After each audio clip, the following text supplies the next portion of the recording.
Ito for sure, ang recipe na to ay magugustuhan ng mga bata. Kaya nga ito, nagpainit lang ako ng kawali and binagyan ko na ng mantika. Nagsili nga pala dito sa amin sa Save More, kaya nakabili ako ng 106 per kilo na manok. Diba? Sobrang mura. At kapag may init na ang kawali, isunod nyo na ng sibuyas at pati na rin ng bawang. At pag ganyan na ang itsura ng bawang at sibuyas, pwede nyo nang ilagay yung chicken. Ang binili ko pala ay drumstick part kasi yan ang favorite part ng mga bata. Gisahin nyo lang ito ng ilang minuto. Pag nag-brown na yung isang side, baliktarin nyo naman sa kabilang side. Para parehas lang mag-brown. So pag ganyan na ang itsura nila, pwede nyo lagyan yung salt. Lagyan nyo rin ng konting seasoning. Konti lang ha. Haluin nyo para kumalat ang lasa. So ito nga pala yung bagoong nagamit ko. Kahit anong bagoong pwede nyong gamitin. Yan lang kasi dito sa Save More sa amin na bagoong.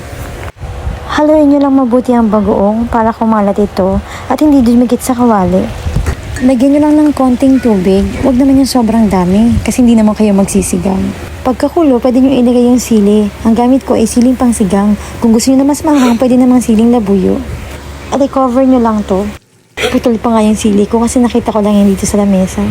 Pag ganyan na ang itsura niya, pwede nyo ilagay yung gata. Ang gamit ko pala dyan ay Coco Mama. Lagyan nyo rin pala ng konting sugar. Nakalimutan ko ipakita sa video. And then, i-cover nyo lang ulit.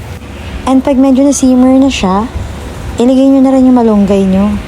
Kinuha ka lang yan dito sa puno sa amin. Pakuluin nyo lang kahit 1 minute, pwede na yan. Para mas healthy. This is it. Ginataang malunggay with bagoong. Kain na. Nagagalit ata yung mga manok kasi niluluto ko yung mga kalahi nila. Yummy.